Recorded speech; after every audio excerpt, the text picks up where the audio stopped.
Eto po mga kaibigan, yung mga spaghetti.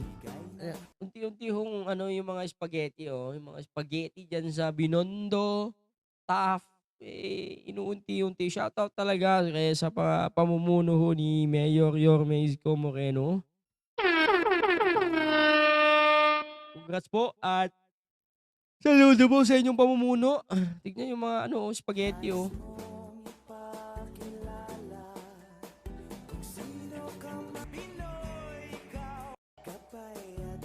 May nagsasabi na naman ho, next president, next president. Ilaw pa, oh. Ilaw pa. Tamang-tama yan sa ano. Kung nagtuloy-tuloy sana siya, first term, second term, third term, o sakto sana. 2028 eh. Di ba? Kilalang kilala na sana sa ngayon. Maganda sana. Ang si Isko kasi, back to zero na naman si Isko ngayon.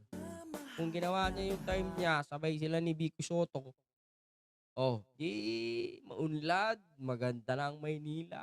Yun sana yung ipagmamalaki niya sa 2028. Kaya lang nagmadali siya, nagmadali siya. Dapat nag-atras na lang siya. Kung nakita niya sana yung makalaban niya, umatras na lang siya dapat.